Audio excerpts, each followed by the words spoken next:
Oke, halo Kak Yuni. Halo, Assalamualaikum. Suaraku udah kedengeran belum? Waalaikumsalam. Udah masuk. Waalaikumsalam. Oke, em, berterima kasih ke Kak Yuni yang udah mau nyempatin buat sharing ke kita semua terkait verifikasi berkas dan wawancara beasiswa unggulan.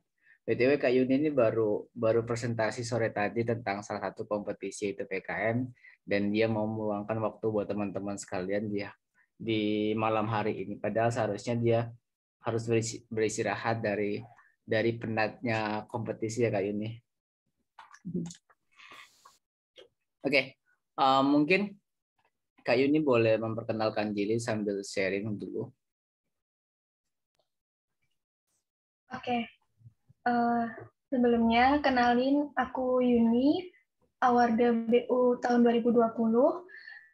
Aku sekarang kuliah di Universitas Muhammadiyah Yogyakarta, Prodi Agroteknologi, mau masuk semester 5 ini.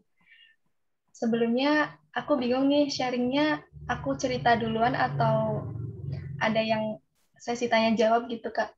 Oke, nanti saya tanya jawabnya di akhir aja. Mungkin Kak Yuni cerita dulu dari pakai tahu BU ini dari mana, terus perjalanan seperti apa, terus nanti mungkin lebih difokuskan terkait tahap 2-nya itu verifikasi berkas dan wawancara gitu ya. Mungkin boleh dipersilakan untuk Kak Yuni. Oke, aku mulai cerita dari awal mula aku ikut BU secara singkat aja. Jadi kemarin menurut aku juga kesempatan terakhir karena aku daftarnya di semester 3, itu aku dapat info BU dari salah satu grup regional Ponorogo. Di situ ada informasi terkait pendaftaran beasiswa unggulan. Dan di situ aku kayak melihat dulu nih persyaratannya udah memenuhi belum, dan aku rasa itu udah memenuhi dan memberanikan diri untuk mendaftar. Dan kemarin itu untuk tahap 1 kan seleksi pemberkasan ya, itu aku benar-benar kayak apa yang aku dapetin, apa yang aku punya itu aku masukin sesuai dengan ketentuan yang telah diberikan. Jadi dulu itu aku belum ada mentor pas waktu tahap 1, jadi benar-benar semuanya itu sendirian gitu. Tapi terkait esai, aku berterima kasih banget nih sama Kak Syah Aris, karena kemarin itu aku dapat referensi esai dari webnya Kak Syah Aris di situ. Terus lanjut ke tahap 2 ya, berarti kemarin itu sekitar 2 minggu aku dapat info pengumuman lolos tahap 2. Sebenarnya aku nggak tahu tanggal berapa pengumuman untuk tahap 2, tapi kemarin itu aku lihat-lihat akun gitu kan, sering lihat-lihat akun, udah ada pengumuman belum. Nah, ternyata pas hari itu udah ada pengumuman, dan aku kayak kurang percaya gitu. Soalnya takutnya nanti kayak ini servernya down nggak ya, takutnya pas waktu udah tulisannya dinyatakan lolos ternyata nggak lolos. Tapi ternyata setelah aku coba login lagi itu alhamdulillah hasilnya tetap sama, dan di hari kemudian aku dapat email terkait kelanjutan untuk seleksi interview. Dari situ aku udah mulai ini sih, belajar persiapan interview yang benar tuh gimana, seperti itu. Kemarin juga aku kenal secara langsung sama Kak Syahris tuh ketika Kak Syahris dapat sebagai pembicara untuk ini tips dan triks wawancara beasiswa unggulan. Dan di situ aku mulai intensif lewat Telegram, di grup Telegram, dan kita banyak belajar sama teman-teman yang juga berjuang di beasiswa unggulan kemarin. Lanjut aja, pas waktu seleksi tahap 2 interview kemarin, kebetulan aku dapat via Webex, aplikasi Webex, dan di situ aku baru pertama kali nih gimana sih, kayak susah gitu untuk install aplikasinya, tapi dari sananya itu setelah ada simulasi, dikasih email lagi terkait cara-cara untuk kita download aplikasinya, terus latihan di situ juga bisa. Jadi kemarin setelah dapat email itu sesuai dengan tanggal interview, aku udah persiapan, dan pas waktu interview itu kan kebetulan aku dapat di jam 1 siang sampai jam 4 sore. Nah, di situ aku udah mulai join, dan alhamdulillahnya aku di breakout room tepat jam 1 kemarin sama interviewernya. Tapi di sini aku ngasih nasihat aja untuk teman-teman yang mau berjuang di tahap interview, diusahakan untuk jaringannya itu stabil, karena kemarin aku pas waktu sampai satu pertanyaan itu tiba-tiba keluar sendiri, nggak tahu itu di jaringan aku atau dari sananya, tapi setelah beberapa menit gitu aku di breakout room lagi, dan di situ aku ditanya-tanya ini sama interviewer, dan yang ditanyain itu yang pertama terkait perkenalan diri, terus yang kedua program studi apa yang sedang diambil, terus alasan aku memilih program studi tersebut, terus implementasinya apa sih ke depannya setelah lulus dengan sarjana pertanian, insya Allah, dan organisasi apa aja yang diikuti selama kuliah. Setelah itu, prestasi apa aja yang udah didapatkan, dan itu kan aku memaparkan satu-satu prestasi, diberikan kesempatan untuk menjelaskan satu-satu prestasinya, dan di situ aku juga ditanyain dari sekian prestasi itu mana sih yang lebih berkesan gitu untuk aku, dan sampai sekarang yang masih aku ingat gitu. Terus terakhir itu tentang latar belakang keluarga dan closing statement-nya. Singkatnya seperti itu sih. Oke, menarik ya dari pengalaman Kak Yuni, bagaimana dia dulu berjuang atau fight untuk mendapatkan beasiswa unggulan teman-teman sekalian. Nah, mungkin dari Kak Yuni sendiri kan salah satu di tahap 2 ini, verifikasi berkas dan wawancara ini kan ada yang berhubungan dengan verifikasi berkas nih. Nah, mungkin kan ada perbedaan dari tahunnya Kak Yuni sama tahun sekarang, karena tahun sebelumnya untuk verifikasi berkas kan download langsung di portal. Jadi kita langsung mungkin di zamannya Kak Yuni masih sama di zamannya saya, yaitu kita langsung download aja terus data-datanya udah ada. Tapi di zaman sekarang karena mungkin portalnya masih baru ya, jadi pihak Puslabdik mengemailkan ke peserta yang lolos itu satu-satu gitu. Nah, jadi mereka kebingungan nih Kak Yuni untuk mengisi bagian-bagiannya gitu. Nah, mungkin teman-teman nanti untuk sesi Q&A boleh teman-teman tanyakan langsung ke Kak Yuni bagaimana cara pengisiannya, terus yang diisi apa aja. Nah, mungkin di sini saya cuma ingin tanyakan nih ke Kak Yuni, untuk verifikasi berkas di zamannya Kak Yuni saat online itu seperti apa sih gitu. Kalau di zaman saya kan jelas ya offline, jadi yang melihat langsung berkasnya dari pihaknya, terus yang mengisi data juga dari pihak Puslabdiknya. Nah, kalau di zaman Kak Yuni seperti apa?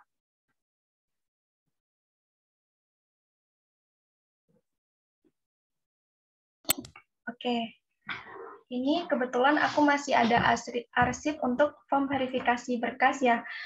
Dan kemarin itu sebenarnya tidak ada ketentuan kita harus mengisi terlebih dahulu atau mengisinya pas waktu kita wawancara. Tapi kemarin dari grup Telegram itu kita berinisiasi untuk punya 2 berkas gitu, mengcopy 2 berkas. Jadi satunya itu udah kita isi, yang satunya itu masih kosongan gitu. Takutnya nanti ketika pas wawancara itu kita membuang waktu hanya untuk mengisi itu gitu. Dan kemarin aku kebetulan dapat interviewernya itu nggak disuruh dari awal kita menceklis satu-satu gitu. Jadi sebelum interviewnya itu mewawancarai saya, itu tuh aku sebelumnya udah menceklis nih data-data berkas-berkas yang udah aku siapin, yang diperlukan dan sesuai dengan ketentuan yang di email gitu. Kemarin aku udah siapin semuanya, udah aku checklist semuanya, dan interviewnya juga nggak tanya mana berkasnya yang ini gitu.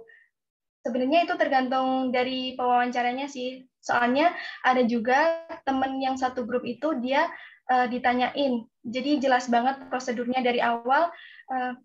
Sambil ngisi form verifikasi itu satu-satu ditunjukin berkasnya. Jadi saranku juga punya kopian, jadi satunya udah diisi, yang satunya belum. Dan untuk berkas-berkasnya secara lengkap udah disiapin sebelumnya, kayak gitu.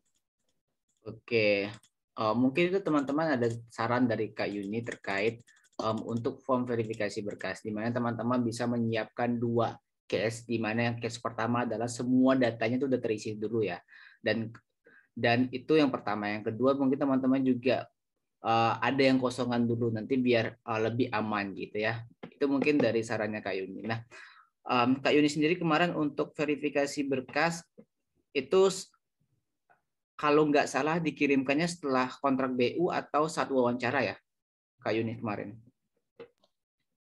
Ya, jadi kemarin itu untuk form verifikasi berkas disuruh untuk mengirim ketika sudah dinyatakan lolos dan dikirim bersamaan dengan form kontrak atau surat kontraknya, kayak gitu. Oke, jadi mungkin ada perbedaan lagi di zaman saya sama zamannya sekarang online ini ya. Kalau zaman saya mungkin saya sedikit cerita, yaitu kalau untuk verifikasi berkas kita semua berkas yang kita langsung kirim ketika sebelum wawancara. Namun ketika di zamannya online ini karena pandemik itu berbarengan dengan kontrak beasiswa unggulannya gitu ya. Oke, nanti teman-teman berarti ketika selesai wawancara berarti semua berkas tadi harus disimpan dengan baik ya Kak Yuni? Ya, benar sekali. Oke, baik. Nah, Kak Yuni sendiri mengenai wawancara. Oke, apakah Kak Yuni masih ingat nggak ketika wawancara tersebut cara jawabnya seperti apa, terus apa yang harus dipersiapkan, dan bagaimana sih tips and triknya buat teman-teman sekalian yang pernah ada di posisi Kak Yuni seperti dulu, gitu. Ya, jadi yang seleksi interview kemarin adalah pertama kalinya aku seleksi di tahap interview gitu ya. Jadi baru pertama, terus belum ada pengalaman interview. Kemarin itu aku belajar dari YouTube dan belajar dari ini seminarnya Kak Aris yang di tips dan triks wawancara BU tahun lalu. Di situ aku mencatat satu-satu nih, kan kemungkinan besar dari setiap interviewernya itu nanyanya beda-beda. Ada yang dari segi lebih banyak ke segi akademisnya atau lebih ke segi latar belakang keluarga seperti itu. Jadi kalau dari aku mungkin semua dipersiapin kayak dari diri sendiri, perkenalan diri sendiri, latar belakang keluarga, terus yang paling penting itu terkait alasan memilih prodi, terus implementasi setelah lulus itu seperti apa, kayak gitu. Intinya kita jawabnya yakin dan percaya diri. Tidak ada yang subjektif gitu. Terus objektif. Oke. Oke, mungkin teman-teman mohon di mute dulu ya. Jadi kadang ada yang join tengah. Oke. Maaf tadi ada gangguan sedikit ya. Oke, baik Kak Yuni. Nah, Kak Yuni sendiri ketika wawancara itu gimana sih perasaannya? Gugup kah, panik kah, atau malah senang gitu? Iya, kemarin kan kebetulan aku dapatnya online ya. Itu tuh benar-benar ini sih grogi karena takutnya yang pertama kendala teknis terkait device-nya nanti kalau misalnya tiba-tiba nge-lag gimana, terus kalau tiba-tiba aku nggak bisa jawab tuh gimana gitu. Tapi ini sih alhamdulillahnya kemarin aku berusaha untuk nggak grogi, kayak tenang aja dulu. Terus kalau misalnya ditanya ya udah kita jawab apa adanya gitu.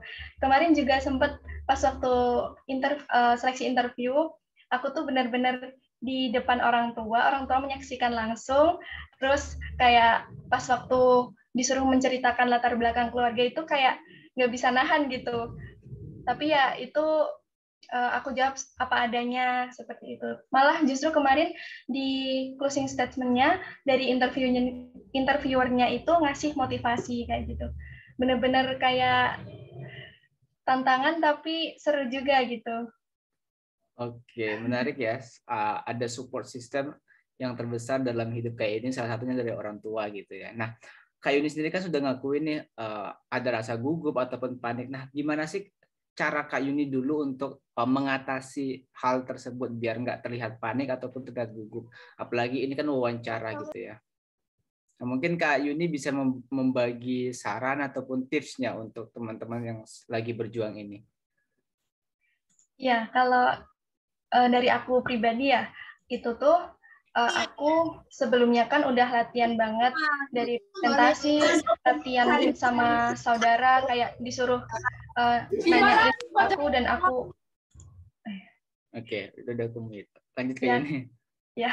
Jadi aku ulang ya, tadi itu aku sebelumnya udah kayak latihan intensif dan di situ aku dibantu sama kakak aku, kita kayak sesi tanya jawab kayak wawancara seperti biasa kayak gitu, dan di situ aku udah terbiasa terlatih kayak kita gimana caranya kita menghadapi rasa grogi. Contohnya pas waktu latihan sampai diseleksi pun aku kayak di interview dan di situ dihadapkan dengan keluarga, kayak ada orang tua, ada saudara, dan benar-benar real gitu jawabannya. Dan pas waktu mendekati interview itu kemarin aku usahain untuk tenang gitu, nggak melulu latihan. Jadi latihannya itu dijeda, kita tenang, kita mulai mempersiapkan diri, mempersiapkan mental, dan ya apa itu tinggal nunggu kita di breakout room gitu. Oke, baik. Salah satu kunci yang disampaikan oleh Kak Yuni terkait persiapan adalah banyak-banyak latihan ya, banyak-banyak trial, banyak-banyak simulasi. Nah, itu juga yang saya sering sampaikan buat teman-teman sekalian untuk banyak-banyak latihan, banyak-banyak simulasi gitu ya. Apalagi di forum ini saya sudah juga bagikan ke kalian kelompok-kelompok untuk kalian sesama pejuang nih saling take and give, saling simulasi dan saling bekerja sama buat supaya kalian bisa lolos bareng-bareng gitu ya di untuk menjadi awardee Desa Unggulan di tahun 2021 gitu. Nah, oke, mungkin dari Kak Yuni sendiri nih hal apa sih yang paling mengesankan ketika wawancara itu sendiri? Gitu. Mungkin apakah ada menurut Kak Yuni? Ya, tentunya pasti ada ya. Kalau dari aku kemarin, karena aku orangnya tergolong nggak jago banget public speaking, jadi dengan adanya interview itu secara tidak langsung melatih aku untuk gimana supaya kita berani untuk public speaking gitu. Kan kita mau nggak mau kalau interview kan ngomong ya, berarti kita harus latihan terus, ngomong terus, entah itu di depan kaca atau kita minta bantuan orang lain, orang terdekat kita untuk bisa mengasih evaluasi juga buat kita. Kalau misalnya masih ada kekurangan itu, kita masih ada waktu untuk memperbaiki waktu latihan itu. Terus apa ya? Jadi ini sih kayak benar-benar real gitu. Kita jawabnya itu malah kayak kayak seolah-olah kita sharing sama interviewer dan nyambung gitu. Senangnya aku di situ dikasih kesempatan untuk bisa menceritakan tentang diri sendiri, tentang bidang akademik ataupun keluarga di situ. Oke. Oke, teman-teman, itu dari pengalamannya Kak Yuni bisa jadikan pelajaran ataupun menjadikan motivasi buat teman-teman yang lagi berjuang di tahap kedua ini. Nah, mungkin teman-teman ini udah banyak yang ingin nanyain ke Kak Yuni gitu ya. Nah, buat teman-teman yang ingin bertanya, kita masuk ke sesi Q&A. Jadi teman-teman untuk pertanyaannya seperti biasa gitu ya. Kalian raise hand dulu, ketika diizinkan silahkan buat on cam dan langsung tanyakan pertanyaannya ke Kak Yuni gitu ya. Buat teman-teman yang ingin bertanya silahkan untuk raise hand terlebih dahulu. Oke, ini udah ada 3. Oke, saya untuk Kak Ari, Bu, silahkan buat menanyakan. Selamat malam, Kak. Ya, selamat malam. Perkenalkan, saya Ari Anggriani Tarigan dari Universitas Negeri Semarang. Saya mahasiswa baru, Kak.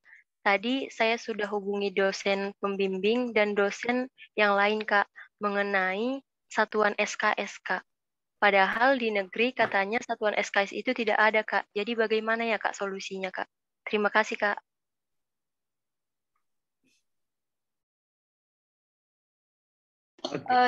Ya, jadi ini terkait berkas biaya sama itu ya, pengambilan SKS ya.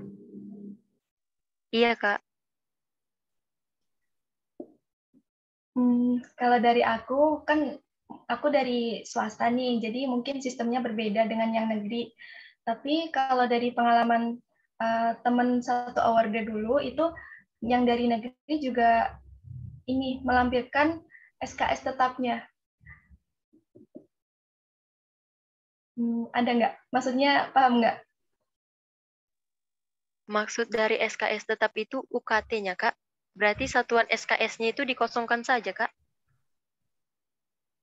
Kan biasanya ada tuh kayak satuan SKS per semester.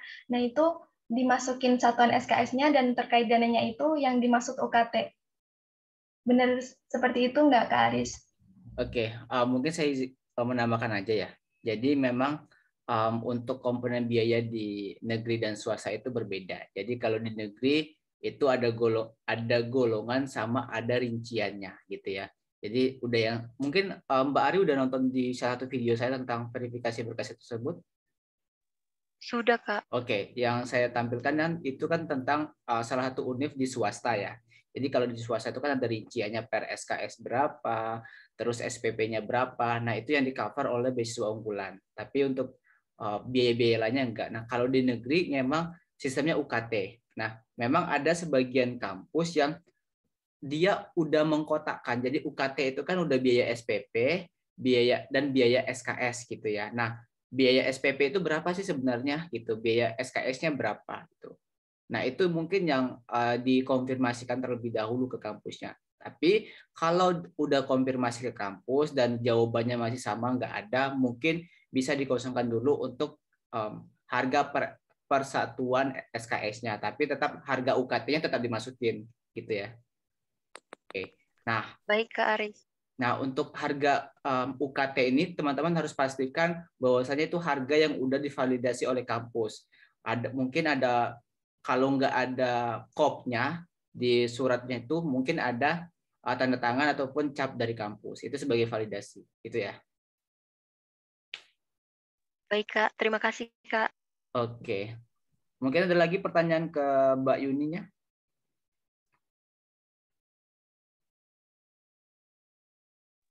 Sudah cukup, Kak. Terima kasih, Kak. Oke. Nanti buat teman-teman yang udah bertanya silakan lower hand lagi ya. Oke, kita lanjut ke Mumtaz, silahkan. Ya Kak, sebelumnya suara saya terdengar Kak. Sebelumnya jika suara saya banyak noise, mohon maaf ya Kak. Oke. Saya izin bertanya Kak. Nah, ketika saya kemarin melakukan submit itu Kak, saya kan memasukkan karya ya Kak. Nah, karya yang saya masukkan itu kan alhamdulillahnya kemarin itu saya PKM, saya itu masuk pendanaan. Nah, kemudian kan saya ini tak masukkan ke karya aja. Karena dari saran kakak kelas juga yang pernah ikut beasiswa unggulan tetapi tidak lolos tuh katanya suruh masukkan aja. Terus saya masukkan karya PKM saya itu kan baru lolos pendanaan. Dan kemudian untuk karena ini kan PKM yang saya ikuti itu kebetulan tuh di bidang karsa cipta. Nah, di karsa cipta itu untuk pembuatan alatnya itu sendiri dari peraturannya itu tidak harus jadi, boleh membuat menggunakan simulasi Kak, begitu Kak. Nah, kan saya kemudian katanya kakak kelas saya itu disuruh masukkan PPT-nya saja nggak apa-apa karena dalam PPT itu sudah mencakup semuanya. Nah, untuk nanti validasinya itu kan perlu pembuktian seperti halnya kan ke prestasi gitu ya Kak, sertifikat. Nah, itu untuk saya sendiri itu nanti kira-kira apa ya Kak? Kalau ditanya karena kamu mencantumkan karya PKM kamu silakan ditunjukkan gitu Kak. Itu apakah cukup saya menjelaskan atau saya print PPT saya terus ditunjukkan atau bagaimana Kak? Itu Kak, terima kasih.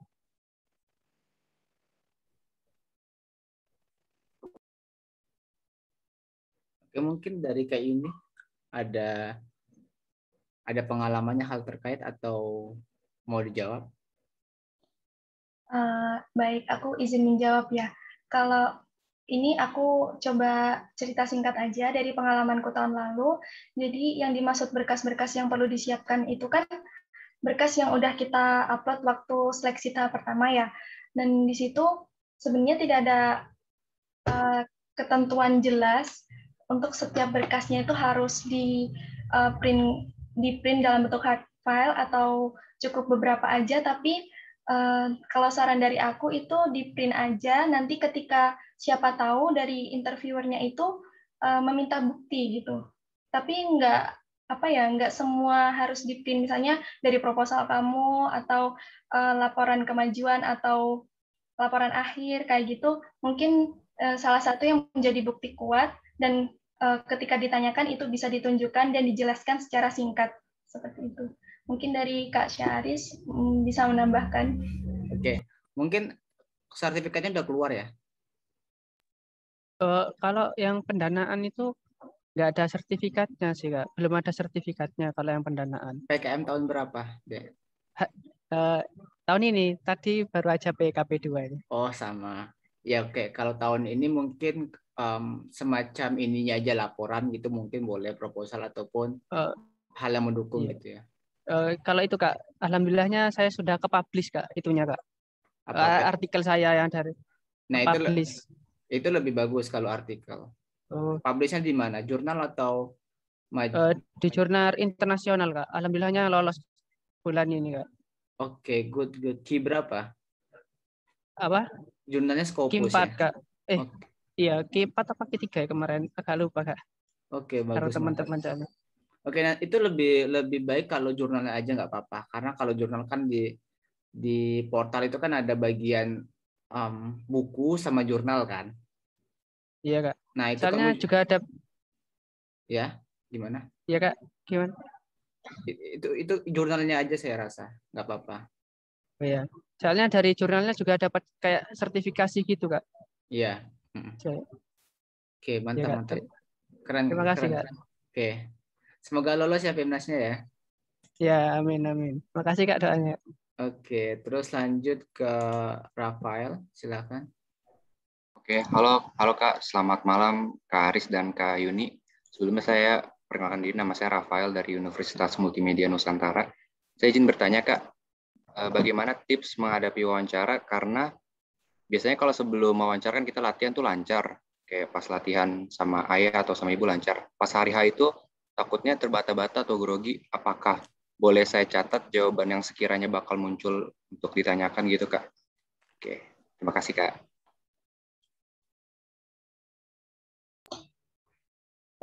Oke, aku izin menjawab dulu ya.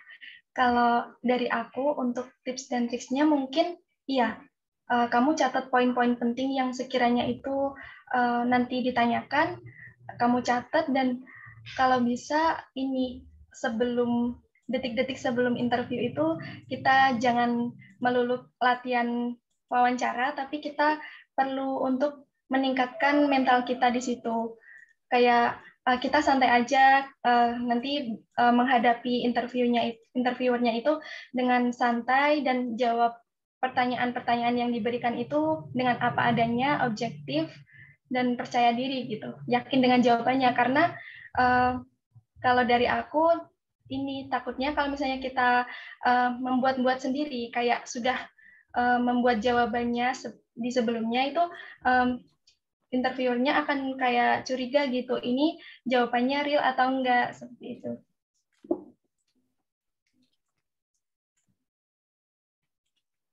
Gimana? Iya, baik. Terima kasih, Kak. Oke, mungkin itu Rafael, apakah masih ada pertanyaan lagi? Iya, sudah cukup, Kak. Oke, kita lanjutkan ke Dia, silakan. Baik, terima kasih Kak. Selamat malam Kak Haris dan Kak Yuni. Saya Dia Ayu Solika dari Universitas Negeri Malang. Saya izin bertanya, kan itu ya, kita kan di Zoom itu online, terus kita itu nggak tahu di sana suara kita itu putus-putus atau gimana gitu. Kalau misalnya terus nanti itu pas awal-awal itu saya bilang gini, mohon maaf Bapak Ibu, apakah suara saya terdengar dengan jelas gitu, itu termasuk sopan atau gimana ya? Terus gini, sama yang kedua itu, saya kan di esai itu sebenarnya udah nyeritain kalau saya tuh ikut kayak kegiatan pencak gitu kan. Terus saya tuh lupa nggak masukin sertifikat lomba saya gitu. Jadi di portalnya itu nggak ada sertifikat yang lomba itu. Nah, nanti saya jelasinnya itu saya ikut doang atau apa ini nyeritain yang lomba itu juga. Soalnya sertifikatnya nggak saya masukin gitu, Kak. Makasih.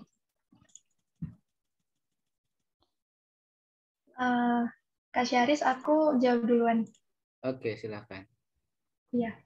Jadi kemarin aku juga ini setelah di breakout room, setelah ketemu dengan interviewer, aku tanya dulu, mohon maaf Bapak, apakah suara saya sudah terdengar dengan jelas?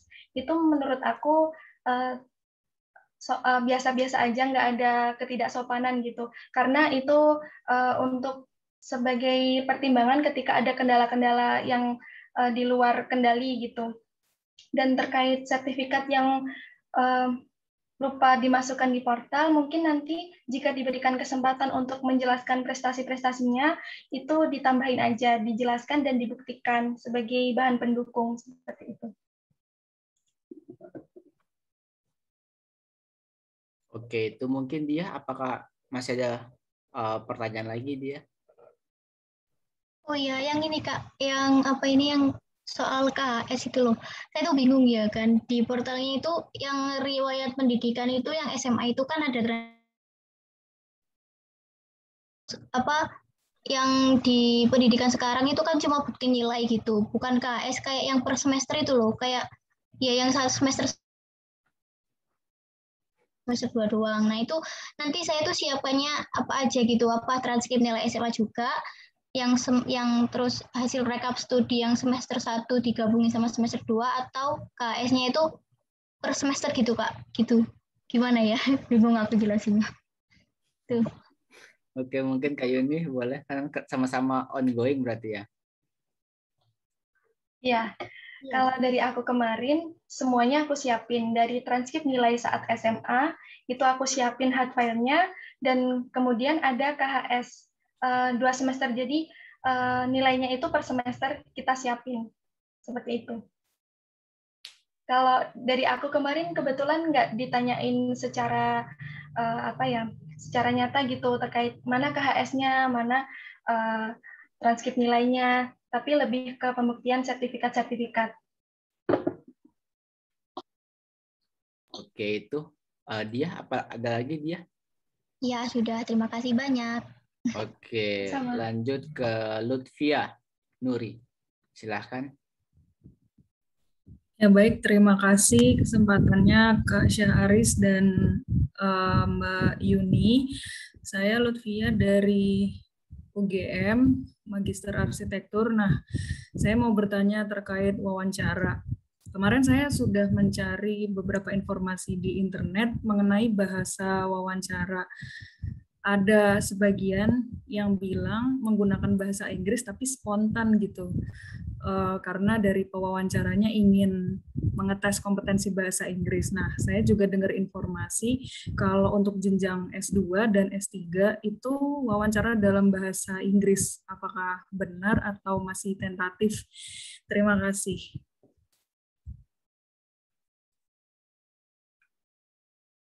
Oke, silakan Kak Yuni, mungkin mau dijawab. Baik, terima kasih. Sebelumnya mohon maaf untuk seleksi jenjang magister, mungkin di sini aku kurang tahu ya sistemnya seperti apa, apakah sudah jelas dalam bentuk bahasa Inggris atau masih tentatif. Mungkin Kak Syahris bisa menjawab. Oke. Terkait jenjang S2 dan S3, ini berdasarkan pengalaman sebelumnya. Jadi memang karena di parameter untuk penguploadan portal ataupun tahap 1 itu kan untuk S2 dan S3 memang diwajibkan untuk bahasa Inggris. Nah, jadi dari beberapa pengalaman bahkan di tahun 2018 itu ruangannya terpisah. Jadi kalau kami dulu ada ruangan khusus untuk S1 dan ada ruangan khusus S2 dan S3. Nah, S2 dan S3 itu memang di sana full Inggris. gitu. Tapi di tahun 2020 kemarin ada beberapa pengalaman yang dimana mereka meminta izin untuk menggunakan bahasa Indonesia saja, dan itu ada beberapa pewawancara mengizinkan. Nah, itu nanti akan kembali ke pewawancaranya. Tapi secara jelas dari beberapa pengalaman memang dikhususkan untuk bahasa Inggris. Nah, saran dari saya terkait hal tersebut, itu diusahakan dulu bahasa Inggris, namun apabila kita tidak bisa menjawab ataupun udah mentok banget, baru kita minta izin untuk bahasa Indonesia. Tapi setidaknya kita survive dulu untuk gunakan bahasa Inggris. Karena itu tadi berkaitan dengan kompetensi yang kita submit. Jadi kan mereka pengen nih melihat representasi nilai TOEFL kita itu udah sesuai apa belum. Salah satunya lewat pembuktian di wawancara. Mungkin seperti itu, Kak. Oke, jadi untuk utamanya tetap pakai bahasa Inggris, tapi semisal di tengah jalan kok tiba-tiba ada vocab yang lupa atau apa, bisa ya untuk izin menggunakan bahasa Indonesia gitu. Iya, berdasarkan pengalaman di beberapa tahun sebelumnya seperti itu. Oke, baik. Terima kasih jawabannya Kak Syaharis dan Mbak Yuni. Oke, untuk Kak Lutfia, apakah masih ada? Apakah cukup itu saja? Saya rasa sementara cukup, Kak. Oke, makasih. Lanjut ke Sayyidah. Baik, Kak. Apakah suara saya kedengaran dengan jelas? Oh ya, baik. Baik, sebelumnya terima kasih atas waktu dan kesempatannya. Malam Kak Syaharis, Kak Yuni, dan teman-teman semua, dan kakak-kakak semua. Terima kasih atas waktunya. Ini mungkin saya akan bertanya mengenai beberapa pertanyaan, Kak. Tapi apakah saya langsung satu-satu apa gimana ya, Kak? Sebelumnya. Mungkin satu-satu aja biar lebih enak ya. Oh ya, baik Pak. Nah, sebelumnya perkenalan diri, perkenalkan nama saya Saidial Menisa dari S1 Hubungan Internasional Universitas Muhammadiyah Yogyakarta.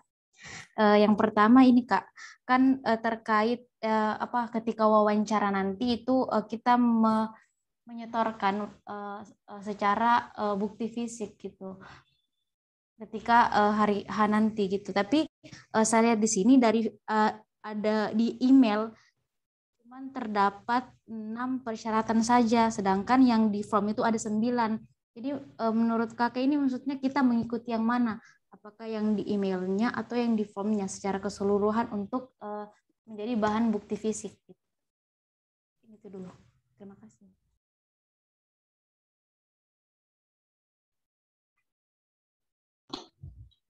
Baik, aku izin untuk menjawab ya. Kalau dari pengalaman aku kemarin, memang sempat bingung antara kita mengikuti yang dari form verifikasi atau yang dari email.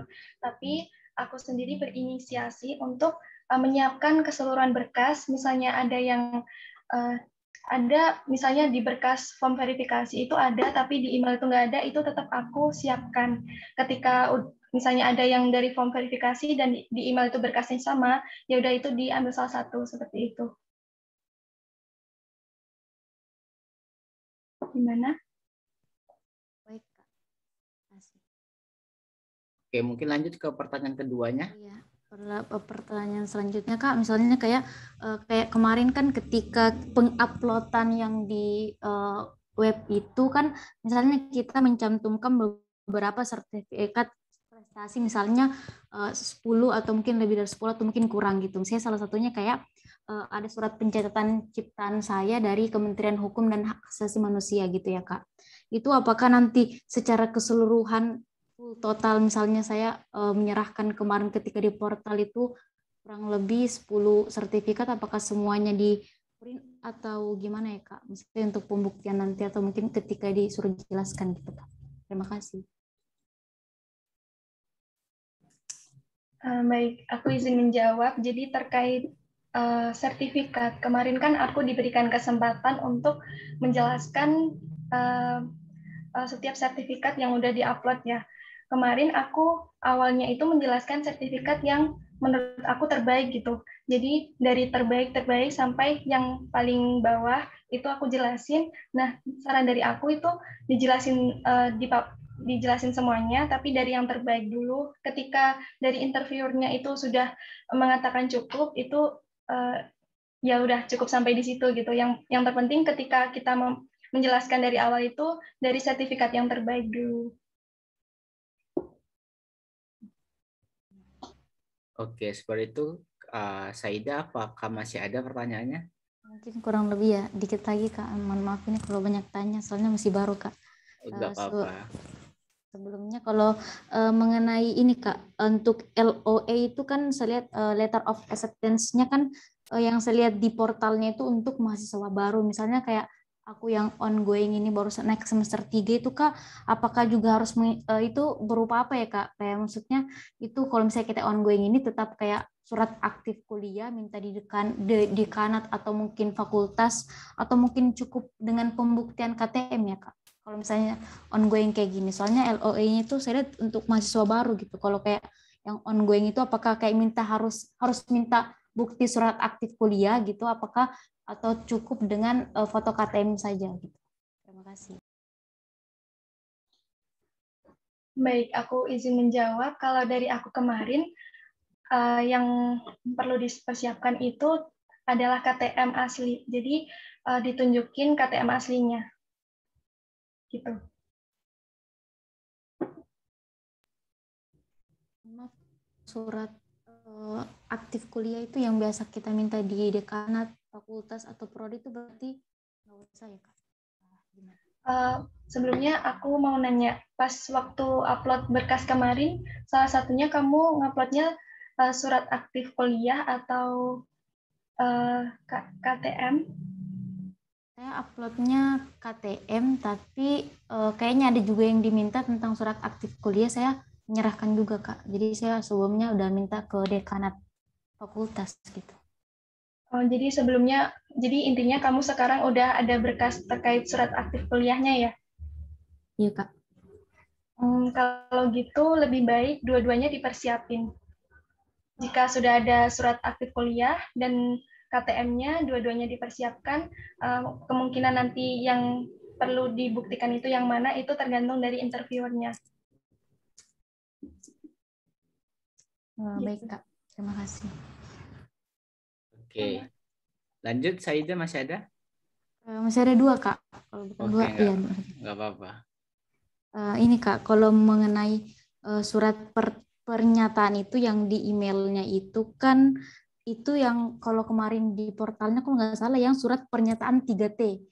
Nah, itu yang ketika kita menyerah bukti fisiknya nanti, apakah yang itu harus kita isi atau kita minta surat pernyataan dari kampus ya? Soalnya di sini saya melihat yang disediakan dari portal itu hanya surat pernyataan Mapres dan 3T. Jadi saya masih agak bingung gitu Kak. Surat pernyataan apa? Surat pernyataan 3T kayak surat pernyataan tidak sedang menerima dan mendaftar beasiswa pihak lain itu. Apa yang dari kampus? Mungkin Kak Yuni mau dijawab? Ya, aku izin jawab. Untuk yang kemarin itu aku menyiapkan untuk surat pernyataan tidak sedang menerima beasiswa lain. Oke, jadi surat pernyataan itu adalah surat tidak sedang menerima beasiswa lain ya Kak Yuni? Ya, yang sebelumnya udah diupload di portal. Jadi tidak perlu kita meminta lagi kepada pihak akademisi ataupun UNIF. Oke. Lanjut, Saida. Iya, Kak, 2 lagi. Iya, baik. Kalau untuk S1 itu Kak, kayak misalnya kan kemarin itu kemampuan bahasa itu nggak wajib ya Kak. Misalnya soalnya kayak biasa kan kayak ada range-nya gitu loh Kak. Misalnya kan biasa kayak TOEFL-nya harus minimal 450 atau 500 mungkin ya kalau misalnya kita masih orang awam masih S1 ya. Itu gimana ya Kak? Apakah wajib apa enggak? Oke, silakan dijawab Pak Yuni. Ya, sebelumnya aku tanya, berarti yang di portal kemarin untuk bagian kemampuan bahasanya tidak kami isi?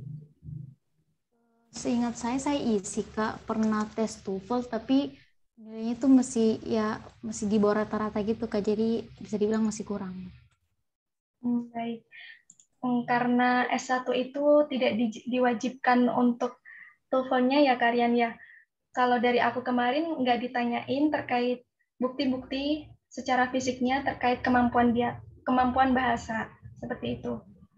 Jadi kalau misalnya kamu udah ada berkas atau sertifikat TOEFL-nya, walaupun itu masih di bawah rata-rata, nggak apa-apa dipersiapkan aja, semisal nanti ditanyain seperti itu. Tapi itu bukan menjadi poin penting, poin utamanya karena itu kan tidak diwajibkan untuk S1. Oke, seperti itu ya. Jadi S1 kalau ada boleh silahkan dilampirkan, kalau nggak ada nggak apa-apa karena itu nggak wajib ya, gitu kayak ini. Oke, masih ada? Saida? Satu lagi Kak. Oke, satu lagi. Terakhir, mungkin kalau tadi kan seperti yang Kakak jelaskan bahwasanya kayak Kak Yuni ketika tahun lalu itu untuk form verifikasi alangkah baiknya untuk kita memprintnya dua, jadi satunya yang diisi, satunya yang nggak diisi gitu, untuk persiapan aja gitu. Nah, kira-kira menurut Kakak dua-duanya itu tetap pakai materai atau mungkin satu aja materai? Kan ketika misalnya yang diminta yang udah isinya kan kita bisa langsung tempelin materinya, apa intinya semua dua-duanya itu udah rampung dengan materai tapi satunya diisi satunya enggak gitu. Oke, izin menjawab. Kalau aku kemarin materainya cukup satu aja. Jadi kan kita punya dua file hard file-nya. Itu yang satu diisi misalnya udah di checklist nama dan apa aja yang perlu diisi. Tapi terkait tanda tangan materai itu nanti aja, gitu. Terima kasih. Oke. Cukup ya Saida? Oke, lanjut ke Muhammad Askah, silakan. Permisi Kak, izin bertanya. Sebelumnya saya mau mengucapkan terima kasih atas waktunya. Saya izin bertanya Kak, untuk ini kan saya pertama kali ikut ya Kak. Saya kurang paham buat perkenalan dirinya itu bagaimana ya Kak. Apa saja yang harus disebutkan? Terima kasih. Oke, ini mungkin dari pengalaman Kak Yuni kemarin juga sempat ditanyakan tentang perkenalan diri. Mungkin Kak Yuni bisa memberikan gambaran bagaimana dulu Kak Yuni ketika memperkenalkan diri ke interviewernya. Silakan Kak Yuni.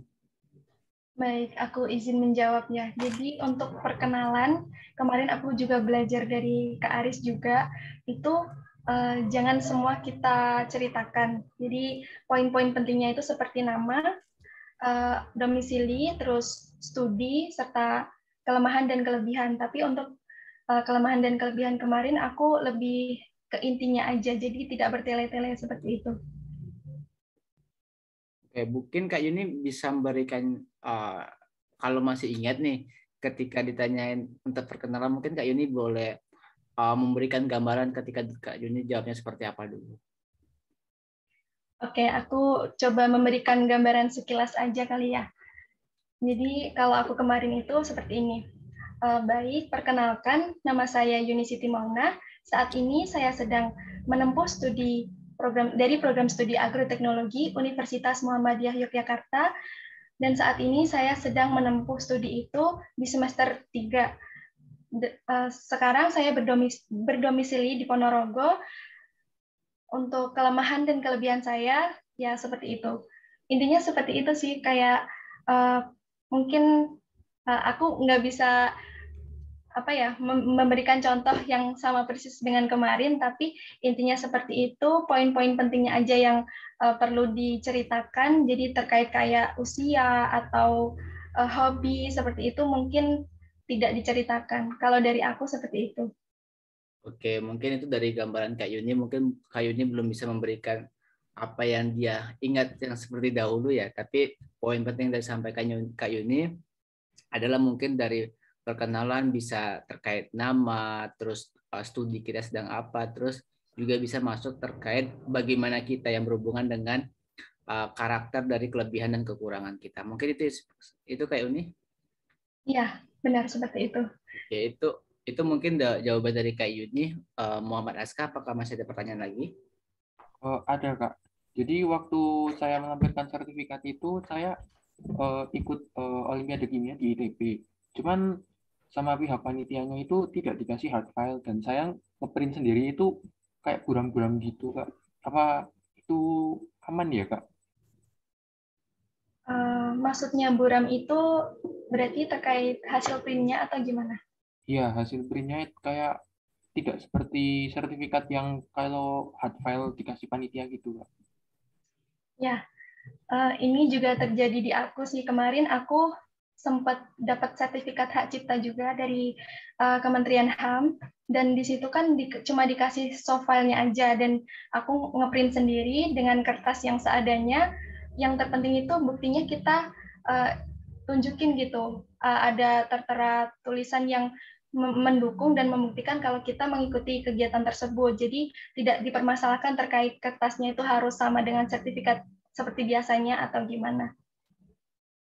Oke, yang penting untuk sertifikat hard file-nya itu jelas ya, keterangan nama sertifikatnya, penyelenggaranya, ataupun nomor sertifikatnya ya Kak. Ya, benar. Soalnya dari interviewernya tuh nggak disuruh menunjukkan secara jelas gitu. Kemarin aku cuma kayak misalnya cuma kayak gini aja, terus ini kayak gitu. Nggak harus secara jelas dipampangin seperti itu. Oke, mungkin ini juga masalah durasi ya ketika interview dari Kak Yuni. Iya, benar. Oke, yang penting nanti ketika lolos mau tanda tangan kontrak dikirim itu mungkin yang bisa dipersiapkan yang lebih baik gitu ya. Iya. Oke, itu untuk jawaban dari Kak Yuni. Muhammad Aska.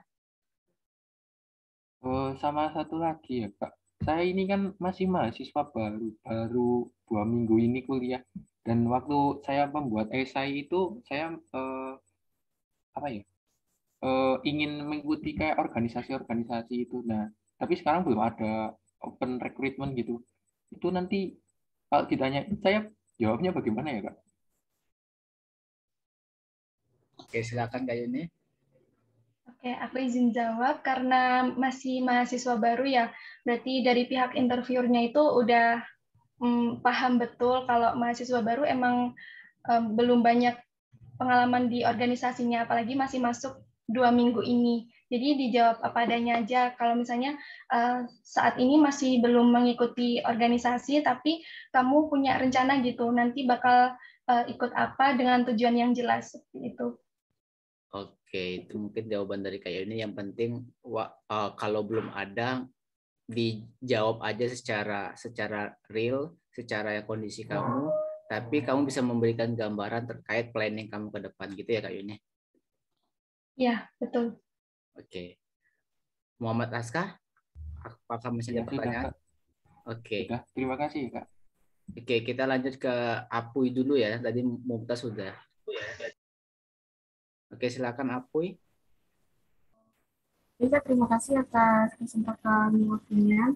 Nah, jadi di sini saya mau minta saran Kak. Misalnya kalau wawancara itu bertanya, kamu esai bahas apa? Kita ngejelasinnya secara singkat dari awal esai kita, misalnya seperti latar belakang kita, terus riwayat pendidikan kita, terus permasalahan yang kita bahas di esai, dan solusi yang ditawarkan, atau cukup kita jawabnya permasalahan utama aja yang kita bahas di esai itu apa? Oke, mungkin dari Kak Yuni apakah ada saran terkait untuk ketika ditanya esai? Ya, baik. Aku izin menjawab. Kemarin itu aku juga sempat ditanya sih, tapi nggak ditanya apa sih isi esai kamu, bisa dijelaskan seperti itu, enggak. Tapi lebih ke dari esai yang telah kamu buat, kamu mencantumkan permasalahan serta alasan permasalahan, serta alasan memilih program studi dan implementasi ke depannya. Nah, itu bisa dijelaskan secara singkat kayak gitu. Nanti kamunya bisa menjelaskan secara singkat kenapa sih kamu mengambil permasalahan itu, terus implementasinya itu seperti apa. Itu jawabnya disesuaikan dengan esai yang telah kamu buat. Kalau dari aku seperti itu. Oke, itu jawaban dari Kak Yuni. Mungkin kalau saya memberikan gambar, mungkin cukup highlight-nya aja dari esai yang kita tulis gitu ya. Yang penting karena esai kan ada berapa ya, 1.500 kata ya.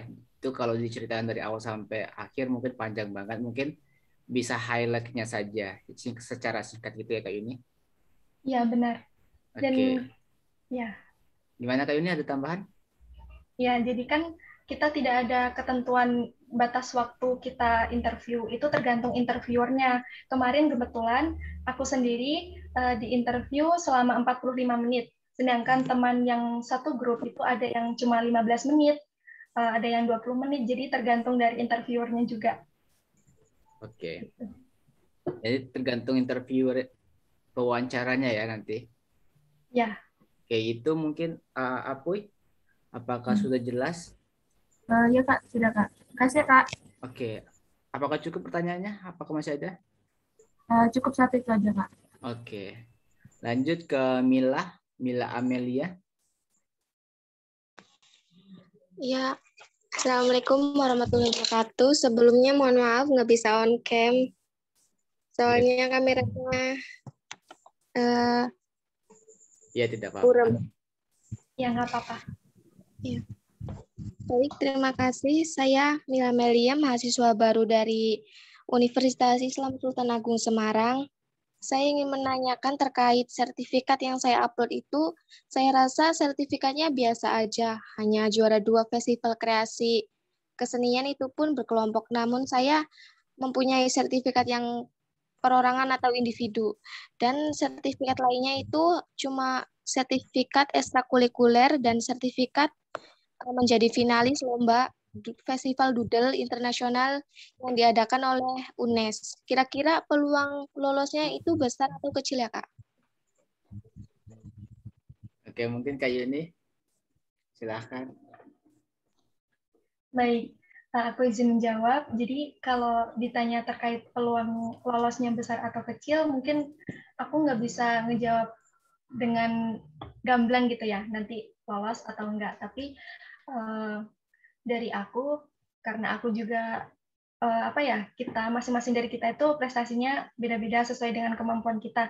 Ya kita yakin dan percaya diri aja dengan prestasi itu yang artinya kita punya kemampuan nih di bidang itu, seperti itu. Jadi tidak usah terlalu mengkhawatirkan ketika itu menjadi peluang nanti lolos atau tidak, tapi ketika kita diberikan kesempatan bisa lolos sampai tahap 2 ini, kita maksimalin untuk memberikan yang terbaik sesuai versi kita, sesuai kemampuan kita, kayak gitu.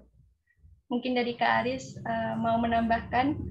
Oke, mungkin nambahin dari Kak Yuni ya. Yang penting ketika sebenarnya teman-teman udah lolos tahap 1 itu udah luar biasa gitu ya. Karena kalau teman-teman ketahui sendiri, mungkin teman-teman kalau lagi free mungkin boleh mampir ke IG-nya Puslabdik. Kalian cari yang bagian feed-nya atau postingannya Puslabdik itu tentang pengumuman lolos beasiswa unggulan. Kalian lihat di sana banyak banget komentar mereka yang dimana mereka nyatakan, kok saya IPK 3,94, lulusan terbaik, punya prestasi bla bla bla nasional internasional, tapi kok saya nggak lolos gitu. Nah, itu mungkin teman-teman ketahui banyak orang yang punya prestasi yang lebih unggul dari kamu, dia nggak lolos. Tahap 1 aja dia nggak lolos. Tapi ketika kamu merasa insecure, kamu merasa prestasi aku ini dukung ya enggak yang aku lolos. Nah, kamu tuh udah hebat daripada mereka karena kamu udah bisa meyakinkan para juri untuk setidaknya bakal memberikan dana yang besar ke kamu untuk investasi jangka panjang sebagai mahasiswa ataupun para pemuda-pemudi yang bakal disiapkan untuk bahasa Indonesia, untuk bangsa Indonesia, untuk berkontribusi, berterima kasih. Nah, parameternya bukan cuma prestasi. Sekali lagi saya sering sampaikan, banyak juga bimbingan saya dulu yang cuma modal sertifikat webinar tapi dia lolos gitu. Jadi peluang kamu udah besar, tinggal kamu bisa meyakinkan apa enggak ketika wawancara. Itu ya kayaknya nih. Oke, itu ya Mila. Ada lagi kah pertanyaannya? Ada satu lagi, Kak. Apa itu? Waktu pengupload itu apa sih? Karya, aku upload link YouTube itu kalau mau ditunjukkan ke interview gimana ya, Kak? Link YouTube konten kreator gitu, Kak. Mungkin kalau dari aku, ketika ditanya tentang itu, kamu tunjukin videonya aja, nggak apa-apa. Soalnya itu cuma kayak sebagai bukti aja sih, kita benar-benar relate nggak apa yang udah kita upload di portal dengan yang sebenarnya seperti itu. Jadi dari interviewnya itu mungkin nggak secara gamblang kayak judulnya apa nih, videonya apa nih. Tapi kalau misalnya kamu diberikan kesempatan untuk bisa membuktikan itu, ya dibuktikan dengan video itu. Kayak gitu. Gitu ya, mungkin dipersiapkan aja jika word case-nya ditanyain gitu ya Kak Yuni. Ya, benar. Seperti itu Mila. Apakah ada pertanyaan lagi? Sudah Kak, cukup. Terima kasih Kak. Oke, sama-sama. Oke, mungkin lanjut ke Ratna dulu ya. Ratna Nur Isyani, silakan. Baik, sebelumnya terima kasih atas waktu yang telah diberikan Kak. Assalamualaikum warahmatullahi wabarakatuh. Saya Ratna Nur Isyani dari mahasiswa baru Universitas Sriwijaya, Prodi Sosiologi. Izin bertanya kepada Kak Yuni, menurut pengalaman Kakak sendiri, kira-kira apakah ada pertanyaan yang benar-benar menguji kepribadian Kakak pada saat proses interview? Mungkin itu dari saya, Kak. Terima kasih. Ya. Silakan Kak Yuni. Ya, izin menjawab. Kalau tentang pribadi, kemarin aku tidak ditanyakan secara detail gitu ya, tapi lebih ke interviewernya itu pengen kita tuh tahu kita tuh di program studi yang kita ambil itu benar-benar sudah menguasai atau belum. Nah kemarin tuh contohnya aku ditanyain selama kamu kuliah di agroteknologi itu kamu tahu tentang apa yang menurut kamu itu menonjol gitu. Contohnya kayak permasalahan apa yang yang bisa kamu ambil di masa yang kemarin, contohnya masa pandemi kayak gitu. Dan di situ aku kayak menjelaskan secara real di lingkungan sekitarnya itu seperti apa, direlatin dengan jurusan yang kita ambil kayak gitu. Lebih ke akademisinya sih, bukan ke kepribadian. Oke, itu mungkin dari jawaban Kak Yuni berdasarkan pengalamannya. Ratna? Baik Kak, terima kasih Kak. Oke, apakah masih ada pertanyaannya? Sudah cukup Kak. Oke, lanjut ke Devi ya. Silakan Devi. Oke. Selamat malam Kak. Malam. Malam. Maaf ya tadi baru gabung grup. Maaf kalau ini udah ada yang tanya. Aku mau nanya Kak, aku kan agak insecure ya. Ini bisa lolos tahap 2 interview, padahal aku sendiri kan ikutnya kelas karyawan. Menurut Kakak sendiri, apa ada ya kesempatan buat khususnya untuk kelas karyawan bisa lolos di beasiswa unggulan ini? Itu Kak, terima kasih. Oh ya, mungkin maksudnya kelas karyawan ini gimana ya Kak, Devi? Kalau kayak reguler kan biasanya reguler pagi gitu. Kalau kelas karyawan tuh kayak UT, jadi cuman hari Sabtu Minggu kayak gitu. Oke. Mungkin Kak Yuni ada pengalaman hal tersebut? Ya, izin menjawab. Jadi tuh kalau dari aku tidak melihat itu dari kelas apa, tapi lebih ke keberanian, kemampuan yang dimiliki sama kepercayaan diri ketika menjawab gitu. Jadi sepenuhnya ketika diberikan kesempatan untuk interview itu kita menjelaskan apa yang kita punya, kemampuan apa yang kita punya, terus itu bisa menjadi bahan pendukung untuk meyakinkan interviewernya gitu. Jadi tidak melihat dari latar belakang jurusannya atau dari mananya kayak gitu, tapi lebih ke kemampuan yang kita miliki. Karena itu salah satu harapan dari pihak beasiswa ya Mas Rian ya. Kalau kita punya kemampuan yang bisa untuk dikembangkan dan dilanjutkan, itu merupakan suatu hal yang luar biasa gitu. Oke, itu ya mungkin jawaban Kak Yuni. Semua orang punya peluang, nggak ada cerminan kamu kalau univnya negeri pasti lolos, kamu univnya swasta kemungkinan kecil lolos, nggak ada ya Kak Yuni. Berarti semua orang yang udah daftar, yang udah lolos tahap 1 ini punya peluang, tinggal terakhir bagaimana dia cara meyakinkannya saja gitu ya. Ya, benar. Oke, itu yang mungkin dari jawaban Kak Yuni yang bisa jadikan sebagai motivasi untuk untuk teman-teman belajar bagaimana cara meyakinkan, cara memberikan ke mereka para interviewer, para pewawancara bahwasanya kamu ini layak gitu ya. Itu mungkin untuk Kak Devi. Apakah masih ada pertanyaan? Terima kasih banyak atas infonya. Udah Kak, itu aja. Oke, selanjutnya Muhammad Royan. Terima kasih Kak atas waktu diberikan kesempatan untuk bertanya. Saya ingin bertanya, apakah ada pertanyaan yang sebelumnya tidak dipersiapkan oleh Kak Yuli tetapi ditanyakan pada saat interview? Terima kasih Kak. Oke, silakan Kak Yuni. Baik, aku izin menjawab. Jadi pasti ada pertanyaan yang sebelumnya itu kita nggak mempersiapkan, terus tiba-tiba interviewernya itu nanya. Tapi pertanyaan yang ditanyakan itu pasti tidak jauh dari kamu, tidak jauh dari latar belakang kamu, terus kemampuan kamu. Jadi insya Allah kita semua itu bisa jawab dengan versi kita masing-masing kayak gitu. Nah, kira-kira ada nggak kemarin tipe pertanyaan apa sih yang sebenarnya itu belum disiapkan Kak Yuni tapi tiba-tiba ditanyakan dan Kak Yuni bagaimana cara jawabnya gitu? Mungkin bisa dikasih ke kita gambarannya seperti apa? Ya, ya tadi ya salah satu contohnya itu coba kamu jelaskan nih permasalahan yang di situasi pandemi saat ini itu permasalahan apa yang terjadi di bidang pertanian dan solusi yang bisa diberikan untuk kedepannya itu seperti apa. Dan di situ aku kan nggak mempersiapkan pertanyaannya sebelumnya. Di situ aku jawab, aku merelatekan dengan esai yang aku buat, aku menjawab permasalahan itu dilihat dari lingkungan sekitar aku sendiri dan solusi kecil yang bisa aku berikan kayak gitu.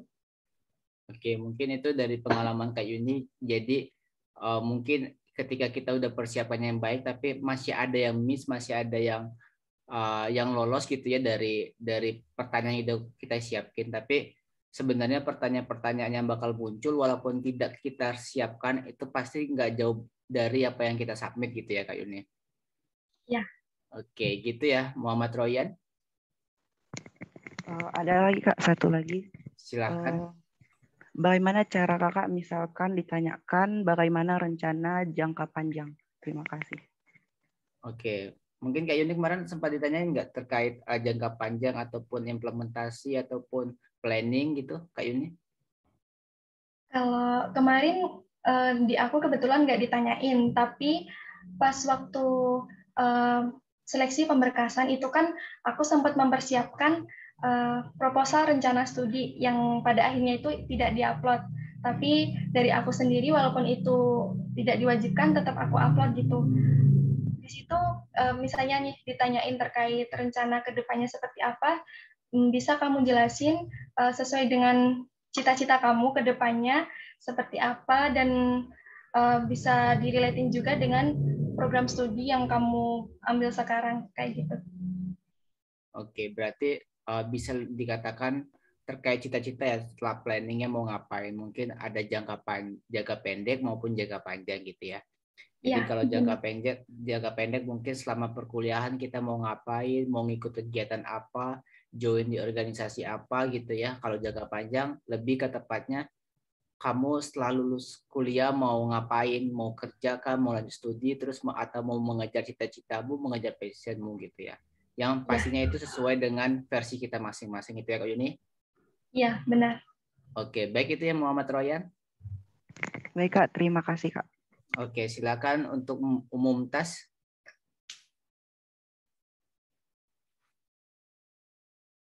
Halo Mumtaz. Iya Kak.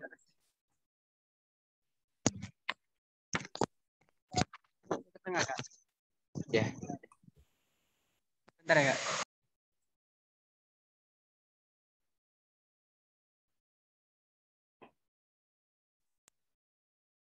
Terima kasih Kak. Saya izin bertanya Kak. Saya juga sempat dapat info dari salah satu awarda Kak. Itu kan namanya interview kadang out of the box ya Kak. Ada yang ternyata interviewnya itu sama atau sejurusan dengan yang diinterview Kak. Nah, kan kayak sebenarnya misalnya suruh jelaskan jurusannya Kak, dan paham dalam jurusannya itu Kak. Nah, misal ditanya salah suatu materi itu gimana Kak cara menghadapinya Kak? Karena kan juga out of the box ya Kak, namanya interview. Kemudian yang kedua saya ingin bertanya lagi, ada lagi dari salah satu award itu yang sempat diberi waktu untuk bertanya gitu Kak. Misalnya kayak silakan saya ada yang ditanyakan gitu Kak. Nah itu hukumnya gimana Kak? Maksudnya itu untuk menghargai kita bertanya atau bisa dicukupkan untuk menghargai juga waktu si interview agar tidak lama begitu Kak. Terima kasih. Oke, itu yang mungkin bisa dijawab sama Kak Yuni terkait jika kalau ada pewawancaranya yang ngerti tentang jurusan kita, mungkin bakal dijebak dengan pemahaman ataupun materi gitu ya. Mungkin Kak Yuni bisa memberikan solusinya gitu. Seperti apa? Ya, baik. Aku izin menjawab. Jadi ketika kebetulan interviewernya dengan kamunya itu sama-sama satu jurusan lah intinya ya. Misalnya ditanyain tentang suatu hal yang relate dengan jurusan kamu, itu saran dari aku mungkin dijawab sesuai dengan pemahaman kita. Kalaupun kita benar-benar stuck nggak bisa jawab, ya kita memberikan jawaban seperti kayak mohon maaf Bapak atau Ibu, di sini saya juga masih dalam proses belajar gitu kan. Jadi mungkin kalau misalnya emang nggak tahu, ya dijawab apa adanya daripada kita kayak mengada-ngada tapi itu tuh ternyata nggak benar gitu. Oke, mungkin itu ya. Lebih baik sampaikan apa adanya. Kalau kita nggak tahu, ya udah bilang nggak tahu.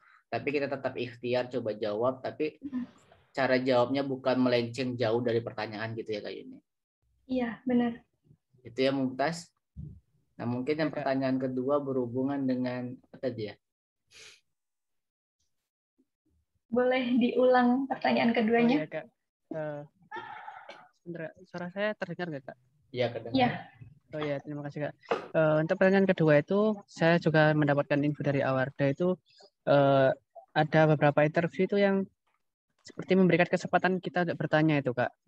Nah, misalnya si pewawancara itu silakan ada yang ditanyakan gitu Kak. Nah itu kan namanya beda-beda Kak. Ada yang dua opsi gitu ya Kak. Ada yang bilang lebih baik dijawab karena untuk menghargai. Maksudnya itu memberi pertanyaan kepada si interview. Ada juga yang bilang mungkin bisa dicukupkan untuk menghargai juga waktu si interview agar tidak lama-lama. Nah itu dari dua opsi tersebut yang maksudnya itu lebih efisien gitu Kak. Untuk menghargai si interview itu yang mana Kak? Oke, mungkin itu Kak, terima kasih. Dari versi Kak Yuni ya, versi Kak Yuni saja mungkin boleh dijawab.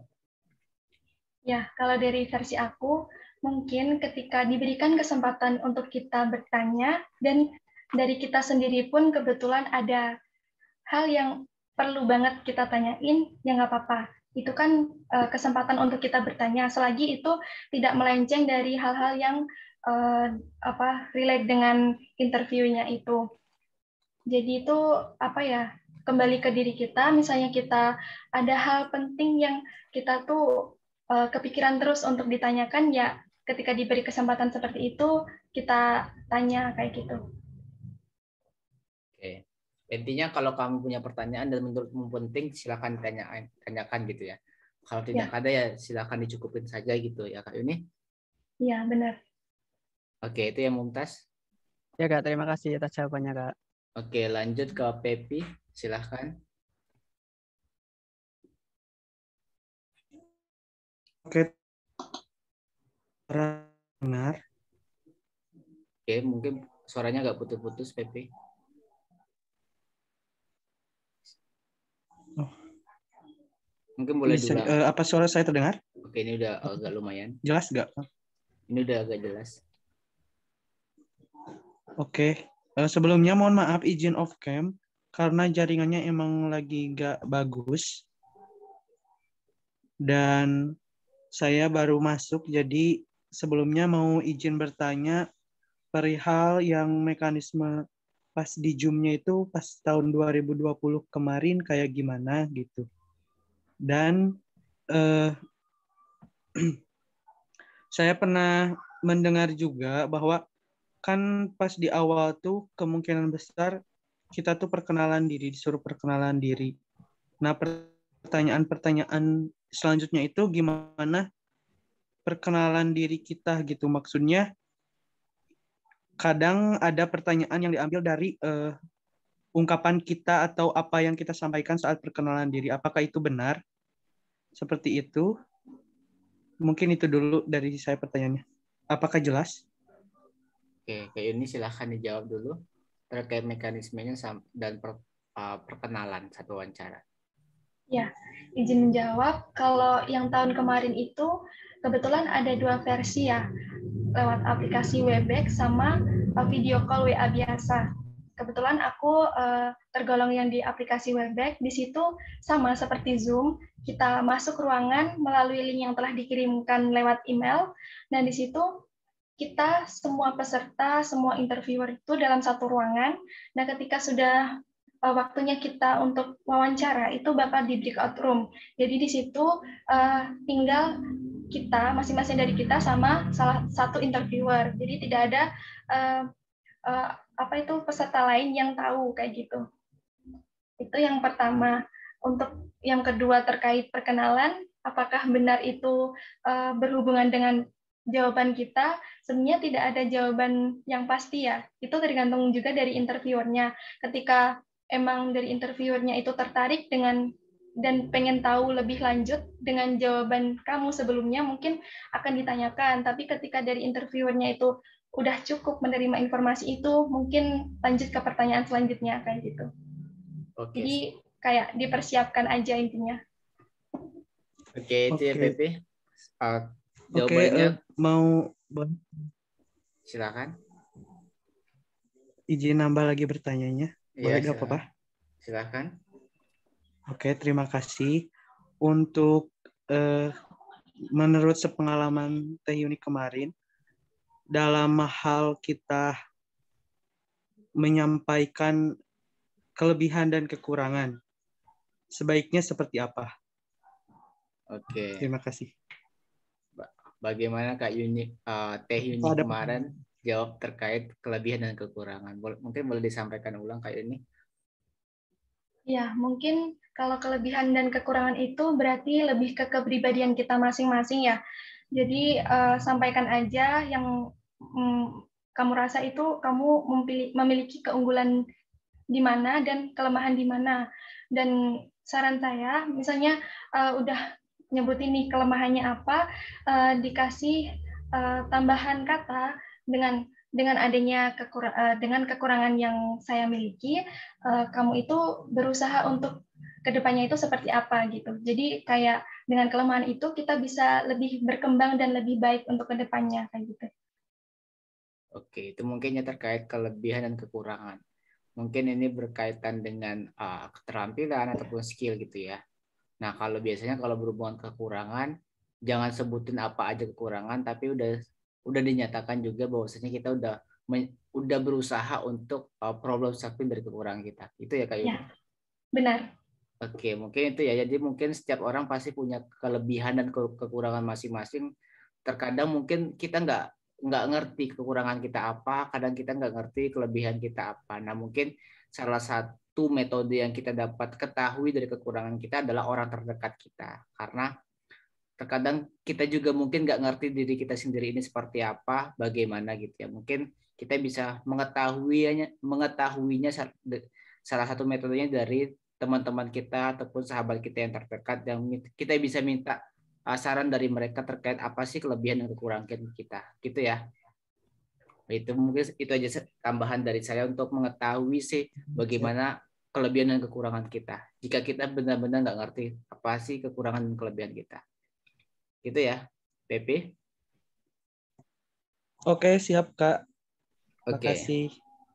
Lanjut, Mei. Boleh satu lagi, Kak? Oke, boleh. Satu lagi ya, gak apa-apa. Ya, gak apa-apa. Tadi kan Kakak bilang yang pertanyaan terkait akademik gitu ya. Ada pertanyaan terkait akademik. Nah, pertanyaan-pertanyaan seperti apa gitu yang terkait akademik dan jurusan atau prodi kita tuh gitu. Emang pertanyaan pas waktu wawancaranya emang semendalam itu gitu pertanyaan-pertanyaannya. Dan waktu menjawabnya itu kayak gimana gitu. Untuk misalnya kayak pertanyaan itu tuh sebenarnya ya ada yang tadi misalnya tidak ada sebelumnya gitu. Jadi pertanyaan baru gitu perihal akademik itu. Terima kasih. Oke, mungkin kayak ini boleh terkait pertanyaan yang berhubungan dengan akademik.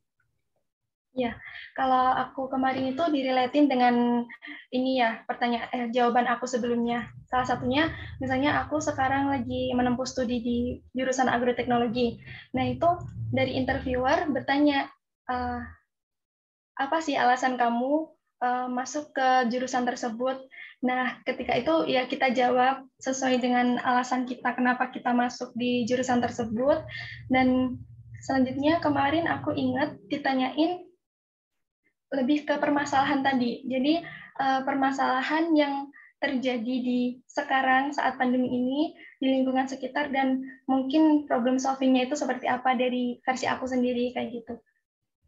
Oke, itu ya jawaban dari Kak Yuni terkait hal yang berhubungan dengan akademik. Jadi mungkin bisa ditanyakan, kemungkinan besar bisa ditanyakan bahwasanya juri itu interviewer itu pengen tahu sedalam mana sih kamu mengenal jurusan kamu, seperti itu ya Kak Yuni. Iya, benar. Oke, gitu ya Pepi. Oke, siap Kak. Terima kasih atas jawabannya. Oke, lanjut ke Mei. Halo, suara aku kedengaran, Kak? Kedengaran. Ya. Oke, selamat malam semuanya. Kenalin aku Mei dari Universitas Udayana. Nah, aku pengen nanya. Jadi kemarin waktu penguploadan berkas itu, aku ada upload beberapa sertifikat yang aku dapat selama SMA. Jadi ada beberapa sertifikat yang memang waktu aku terima itu nggak ada namanya, Kak. Jadi emang diberikan sertifikatnya aja, kayak gitu. Nah, waktu penguploadan itu, kan nggak mungkin ya aku kumpulin nggak ada namanya. Jadi aku kayak isiin nama secara digital, kayak gitu. Nah, waktu wawancara, kalau misalkan dari interviewernya tanyain mengenai sertifikat yang aku upload, apakah lebih baik aku tetap kosongin aja, atau lebih baik aku isiin, Kak? Misalnya aku tulisin kayak gitu namanya. Terima kasih. Oke, silakan Kak Yuni jawab. Ya, izin menjawab. Ini juga pengalaman aku tahun lalu. Aku ada salah satu sertifikat yang tidak ada namanya, dan kebetulan itu sertifikat juara juga. Dan di situ aku tulis namanya sendiri, dan ketika disuruh untuk menjelaskan dan menunjukkan sertifikatnya, ya aku tunjukin sertifikat yang sudah aku namai. Karena itu kita kan sudah secara formal kan sudah apa ya, memiliki sertifikat itu, berhak memiliki sertifikat itu berdasarkan prestasi atau lomba yang udah kita lakukan. Jadi tidak ada salahnya gitu. Kalau bisa emang dikasih nama. Gitu ya, Mei, jawabannya. Nggak apa-apa ya dikasih nama, nggak bermasalah ya? Iya. Oke, gitu ya, Mei.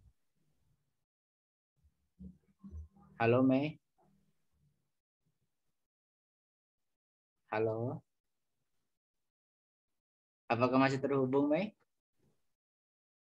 Halo Kak. Iya, gimana? Sorry, jaringan nge-lag. Jadi untuk Kak Yuni, berarti nggak masalah ya Kak, kalau misalkan kita tulis tangan aja gitu? Iya, nggak masalah. Kemarin juga aku satu sertifikat itu aku nulisnya malah sebelum adanya beasiswa itu. Jadi ketika udah dikasih sertifikat nih, kebetulan hard file, aku tulis namanya, tapi sebelumnya emang udah izin dengan yang memberikan sertifikat seperti itu. Karena emang biasanya yang memberikan sertifikat pun juga bilang ke kita kan, kalau misalnya udah dikasih sertifikat itu berarti kita yang nulis sendiri nama kita kayak gitu. Oke, itu ya Mei. Oke, thank you Kak. Oke, ini mungkin ada 2 pertanyaan sisa lagi dari Eka dan Rafael. Mungkin ini ya, Eka dulu. Silahkan Eka. Halo, apa suara saya terdengar? Ya. Baik, terima kasih atas kesempatannya. Perkenalkan, nama saya Eka Sevia dari Universitas Udayana. Mohon izin untuk bertanya beberapa pertanyaan. Yang pertama itu, tadi kan Kak Yuni bilang untuk penjelasan dari setiap sertifikat masing-masing itu. Nah, izin bertanya, untuk penjelasannya itu lebih baik menjelaskan poin-poin penting apa saja supaya terlihat lugas, jelas, namun tetap singkat. Sekian. Oke, itu mungkin bisa dijawab dulu oleh Kak Yuni. Ya, izin menjawab.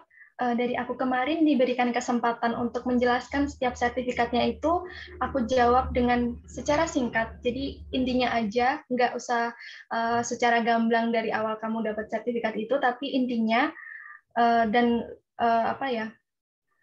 secara tegas gitu. Ya benar tadi secara tegas. Mungkin bisa diberikan contoh dari Kak Yuni, ke salah satu misal sertifikatnya nunjukin apa, terus apa sih yang disampaikan gitu. Contohnya aja buat teman-teman mungkin nanti bisa jadikan referensi ataupun pelajaran gitu. Ya, mungkin aku ngasih contoh salah satu aja ya. Misalnya kita udah diberikan kesempatan nih untuk menunjukkan prestasi-prestasi kita dan disuruh menjelaskan. Misalnya aku ini salah satu sertifikat yang aku dapatkan saat SMA.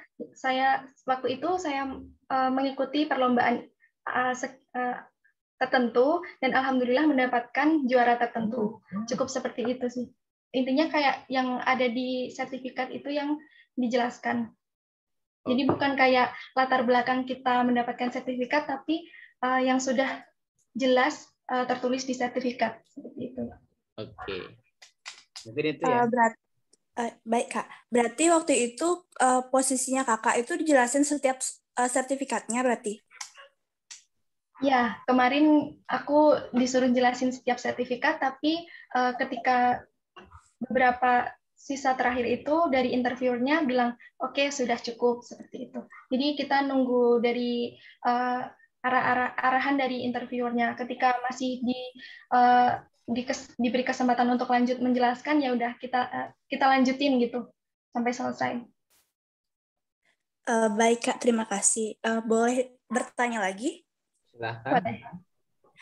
Izin bertanya, saya pernah bertanya kepada salah satu awardee bahwa mengenai last statement untuk wawancara. Nah, namun awardee tersebut mengatakan bahwa dia itu udah di leave-in dulu sebelum ngomongin last statement gitu. Nah, apakah ada nggak sih kata-kata baik atau last statement yang bagus untuk disampaikan, misalnya kalau belum di leave-in gitu? Sekian. Ya. Kalau dari aku kemarin itu singkat sih, kayak contohnya terima kasih kepada Bapak interviewer yang telah memberikan kesempatan berharga ini kepada saya untuk bisa mengikuti interview atau seleksi tahap 2 di beasiswa unggulan ini. Besar harapan saya untuk bisa lolos ke tahap selanjutnya. Seperti itu intinya ya. Oke. Baik Kak, terima kasih. Izin bertanya lagi sekali, terakhir. Misalnya kan jika terjadi suatu kendala yang tidak disengaja atau yang tidak terduga gitu Kak. Nah kita tuh harus hubungin siapa dan kemana ya Kak?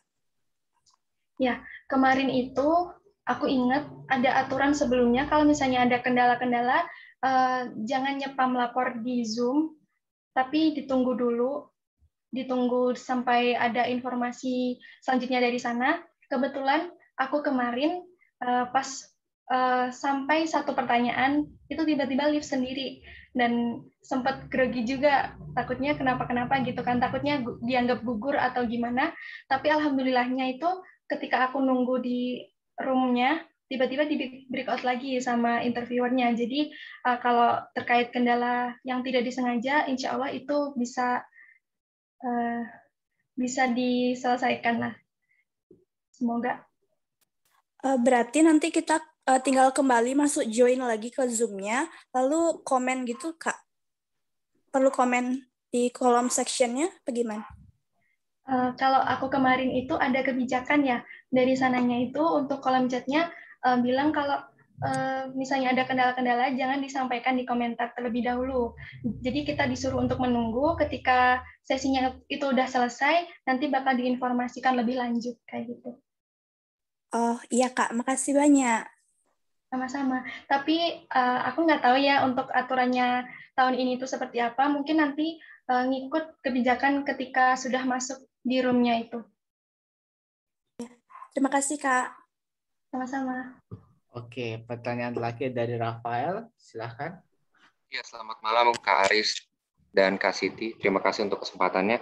Saya izin bertanya, jadi pada saat pengumpulan form sertifikat, saya kan masukinnya surat keterangan mengikuti lomba, karena di lomba tersebut dapatnya piala dan piala diserahkan ke sekolah gitu, jadi nggak ada sertifikat individu gitu.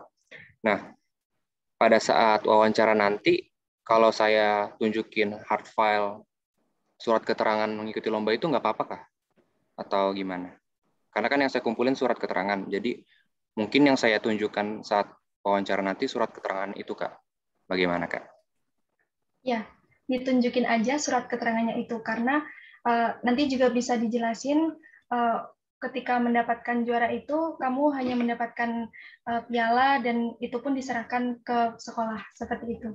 Jadi intinya ada bukti surat keterangan itu kalau kamu benar-benar mengikuti perlombaan dan benar-benar mendapatkan apresiasi atau juara itu. Oke, saya juga mau nanya Kak, misalkan ditanya tentang latar belakang keluarga, itu kira-kira ada batasan nggak sih atau mungkin ada contoh baik buat latar belakang keluarga yang bisa diceritakan gitu? Ya, mungkin di sini aku ngasih poin-poin pentingnya aja berdasarkan pengalaman aku juga di tahun lalu ketika ditanyain tentang latar belakang keluarga. Di situ aku menjelaskan secara singkat, padat dan jelas tentang pekerjaan orang tua itu seperti apa dan kondisi keluarga aku itu saat itu seperti apa. Jadi kalau bisa itu direlatin dengan harapan kita untuk bisa lolos di beasiswa ini. Berarti seperti keadaan ekonomi juga bisa dilampirkan ya Kak ya? Iya, tapi secara singkat dan jelas aja. Kalau dari aku gitu. Baik, terima kasih Kak Aris dan Kak Yuni untuk jawabannya. Sehat-sehat selalu Kak. Amin. Terima kasih. Oke, itu mungkin tadi pertanyaan terakhir dari teman-teman yang raise hand, karena kita juga ternyata udah 1 jam lebih, 1 jam 30 menit lebih untuk diskusi bareng dengan Kak Yuni. Nah, mungkin ini ada beberapa pertanyaan terakhir ya Kak Yuni, dari kita bisa cek di kolom chat. Mungkin teman-teman nggak bisa lewat langsung ya untuk on mic, mungkin karena terkendala jaringan. Nah, mungkin Kak Yuni juga bisa ngecek terkait di bagian kolom chat gitu, Kak Yuni? Iya. Oke, mungkin menurut Kak Yuni dari beberapa pertanyaan di kolom chat, ada yang belum ditanyakan dan itu penting juga, Bu. Mungkin Kak Yuni dipersilakan untuk menjawabnya. Atau saya baca satu persatu, kalau saya baca satu persatu mungkin kelamaan ya, takutnya. Ya, mungkin Kak Yuni aja yang milih pertanyaan yang mana yang sekiranya belum ditanyakan dan itu juga penting nanti. Sebentar, aku coba cek satu-satu dulu ya. Soalnya ada pertanyaan yang hampir sama dengan yang ditanyakan sebelumnya kayak gitu. Iya. Oke, jadi kita nunggu dari Kak Yuni ya. Sekiranya di kolom chat itu ada apa enggak pertanyaan yang penting yang belum ditanyakan. Nah, mungkin teman-teman kalau bergabung karena nggak mungkin kita bakal mengulang-ulang terus karena udah jam malam juga, udah jam 9:30 ya. Mungkin Kak Yuni juga tadi sore juga kecapean habis PKP 2, habis presentasi PKM gitu ya. Dan luar biasanya dia mau meluangkan waktunya buat teman-teman sekalian. Gitu. Apakah ada Kak Yuni? Ya, mungkin aku mulai dulu dari pertanyaan dari Mukminati Nina, yang pertanyaannya itu tentang apakah kelebihan yang disampaikan saat itu berkaitan dengan prodi yang dijalani sekarang. Jadi kalau dari aku kemarin itu kelebihan ataupun kekurangannya itu lebih ke kepribadian kita sendiri, tidak ada hubungannya dengan program studi kita, kayak gitu. Nah itu mungkin dari Kak Yuni ya, berkaitan dengan kepribadian dia. Namun kalau teman-teman bisa mencakup hal yang berkaitan dengan keterampilan, skill juga boleh tambahin. Misalnya pandai public speaking, pandai nyanyi, ataupun pandai ya berhubungan sama dengan skill yang kalian miliki. Gitu ya. Oke, apakah masih ada Kak Yuni? Sebentar.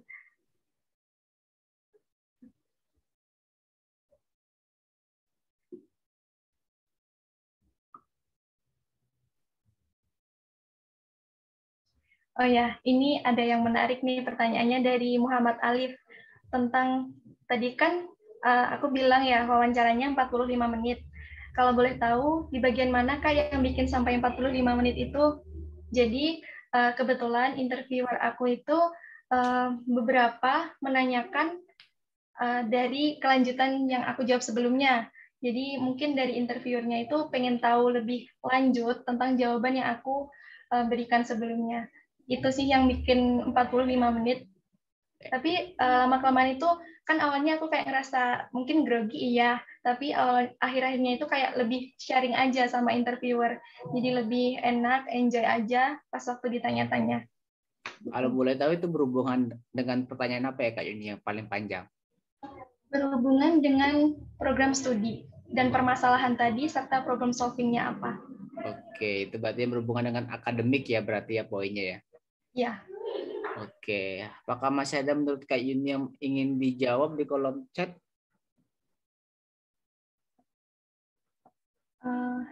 Sebentar.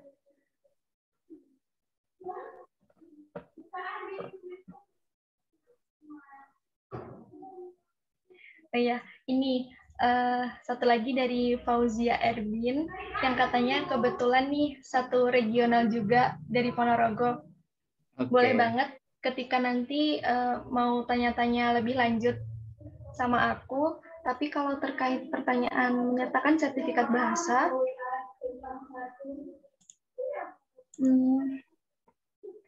ya nanti ini ketika kamu udah mengupload sertifikat itu di portal, nah itu yang seharusnya kamu jelasin ketika diberikan kesempatan untuk menjelaskan. Jadi tidak jauh dari hal-hal yang udah kamu upload, intinya seperti itu. Oke, yang penting hal yang berkaitan dengan yang kita submit dan itu diminta mungkin boleh dilampirkan ketika verifikasi ya berarti ya poinnya ya. Ya. Oke, itu ya mungkin dari Kak Yuni. Apalagi masih ada Kak Yuni di kolom chat? Apa udah kau cukup? Saya kira udah cukup Kak Aris. Oke, ini ada yang nanya ini kalau mau hubungi Kak Yuni bisa lewat apa? Lewat WA, lewat IG atau apa? Oh iya, ini para calon award tahun ini tuh dari grup Telegram ya Kak Aris? Iya. Atau mungkin nanti bisa nge-DM aku dulu. Oke, atau mungkin saya masukin Kak Yuni ke grup Telegram aja ya? Oh ya, gitu juga boleh. Oke, nanti teman-teman jika ada pertanyaan lebih lanjut berdasarkan dari pengalaman Kak Yuni di verifikasi berkas dan wawancara saat online mungkin nanti saya bakal masukin ke grup Telegram. Mungkin teman-teman boleh ya menanyakan ke Kak Yuni langsung melalui grup ataupun PC. Yang penting teman-teman jaga ketika pengen nanya jaga attitude-nya, ketahui jam berapa, terus jangan nyepam poinnya seperti itu ya. Nanti kalau ada nyepam nggak usah dibaca, nggak masalah kayak ini. Gitu ya. Iya. Begitu ya. Itu aja mungkin teman-teman sekalian, terima kasih yang udah join dari awal hingga akhir gitu. Kurang lebih kita 1 jam 40 menit untuk sharing dari Kak Yuni untuk pengalaman yang luar biasa yang bisa jadikan pelajaran, bisa jadikan motivasi buat teman-teman sekalian untuk berjuang dan meraih apa yang seperti yang kita pernah lakukan gitu ya. Termasuk menjadi awardee beasiswa unggulan gitu. Nah, teman-teman sekalian sekali lagi kami sampaikan bahwasanya persaingan beasiswa unggulan itu ketat gitu ya. Tidak ada yang pasti. Prestasi kamu bukan jaminan utama gitu ya. Tapi bagaimana cara kamu meyakinkan itu yang lebih utama gitu ya. Nah, mungkin ada closing statement dari Kak Yuni untuk pesan-pesan ke teman-teman yang lagi berjuang ini.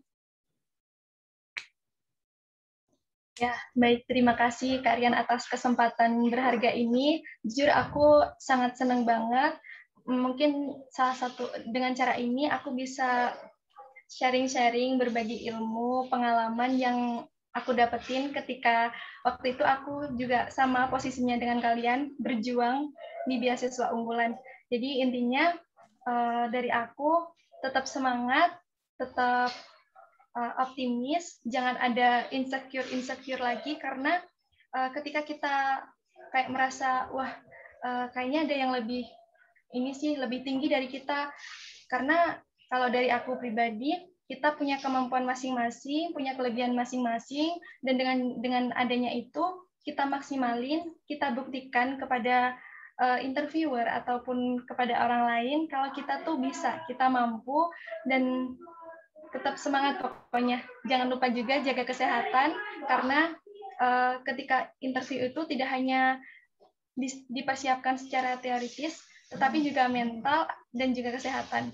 Jangan lupa juga minta doa restu sama orang tua, karena itu penting banget. Oke, menarik ya. Pesan terakhirnya adalah jangan lupa untuk minta doa dan restu ke orang tua. Gitu ya, kalau yang saya pelajari, ridhoullah fi ridho walidain, sukhtullah fi sukhtu walidain. Ridho Allah itu tergantung ridhonya orang tua gitu ya, dan murkanya Allah juga bisa dari murkanya orang tua. Mungkin itu teman-teman sekalian, terima kasih ya bagi teman-teman yang mungkin baru join dan ingin dengerin dari awal hingga akhir. Nanti bakal saya share linknya, di grup karena udah saya record gitu ya. Oke teman-teman, terima kasih. Wassalamualaikum warahmatullahi wabarakatuh. Waalaikumsalam warahmatullahi wabarakatuh. Terima kasih Kak Aris. Terima kasih Kak. Terima kasih banyak Kak. Terima kasih Kak Aris. Terima kasih banyak Kak. Oke, saya nanti bakal undang Kak Yuninya di grup ya. Oke, mungkin saya bakal end dulu ya. Teman-teman, semangat selalu. Iya.